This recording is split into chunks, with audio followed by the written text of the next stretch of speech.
I'm here today with Jack Reed, who is the Business Development Manager and Technical Advisor at SM Magnetics, and is part of the series on motors. Today's series is about Halbach assemblies and how Halbachs are working in more than normal that we see today in motors. So Jack, welcome. Hey, how are you? Good. So Jack, I noticed that you brought us a Halbach here, and I'm going to ask you, if you can, just to start this thing off, just explain a little bit about what the red arrows are and this Halbach assembly. Yeah, sure, absolutely. So in a Halbach, the difference between a Halbach array and a standard configured array, whether it be a rotary array or any north-south permanent magnet array, is that the orientation is different of each magnet fitting together in this specific configuration. So you'll see these red arrows here show the different orientations of each magnet in this array.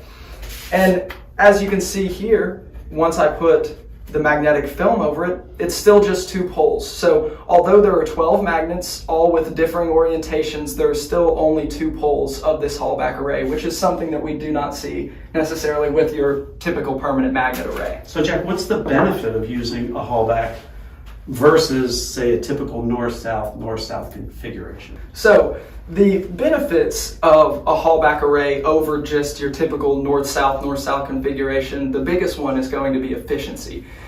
We see a lot in who we work with typically now on these electric vehicles. Obviously, we're in 2021, a lot of electric vehicles out on the road right now. And one of the biggest things you see, and if you've ever ridden in a car that is electric, you'll see that the torque is insane. I mean, 0 to 60 times are crazy. And we like to say that that's most likely because of this Halbach array. Another thing that we see in the electric vehicles actually with the Halbach arrays are the eddy current braking systems.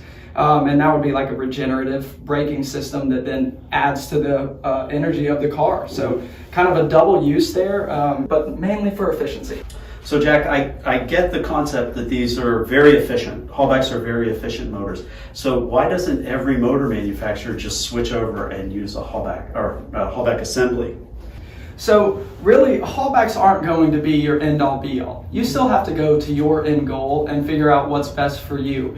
And another thing, of course, is the cost. I mean, cost efficiency is going to be a big thing for a lot of these designs and applications, and it's higher cost than your typical rotor, such as this. And so it really just has to do with a cost-benefit analysis. So once we get down to what you need as your end goal, then we know whether or not this will work best for you, or if possibly just a rotor would work best. Okay, so there's really a cost benefit that goes in with Halbachs, is what it comes down to. Exactly. So do you simulate Halbachs to see what that cost benefit could be? Of course, and we would simulate the Halbach as well as if there was a rotor, a north-south configuration, we could do, benefit analysis and cost analysis from that perspective. And obviously we would simulate all of those to get the most precise results that's possible. So I also noticed you have a linear Halbach here. Yes. Versus a circular one. Why have a linear one? So in terms of the linear Halbach, this would be more for a linear motor, one that's going to be moving directly across on an even plane rather than going around.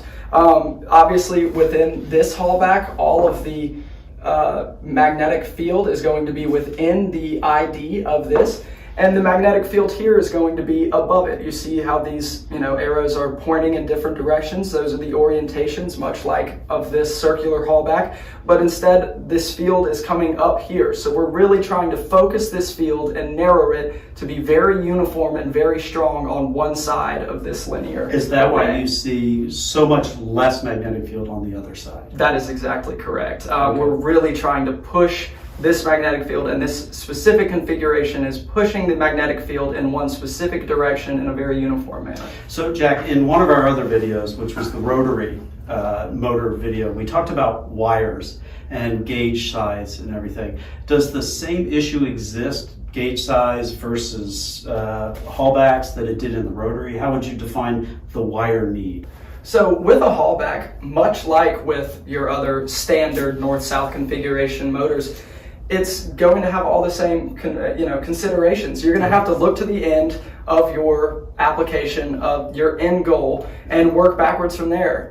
That's what we like to see. So yes, of course, wire gauge would be a big part of that. As we see with, like I said, a normal north-south configuration, we're going to have to get the correct wire gauge size. And that's just something that is going to be in every motor, not just in Halbachs, not just in rotary, but yes, definitely in Halbachs as well as a rotary motor. Okay, so Jack, to finish up here with the folks watching, what suggestions would you give them when it comes to looking at a Halbach design for their motors? So firstly, I'd like to look at the configuration, the orientation of the configuration. As I said before, go to the end. Make sure that you know what efficiencies you need, what cost you need for something like this. As I said, it's a bit higher cost than your typical permanent motor magnet.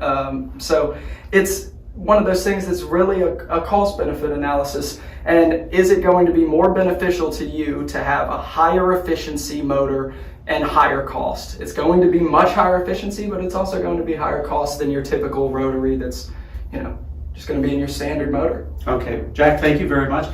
And if you'd like to get in touch with Jack, his email address will be put on the bottom of the screen. So thanks, Jack. Yep, thank you, Michael.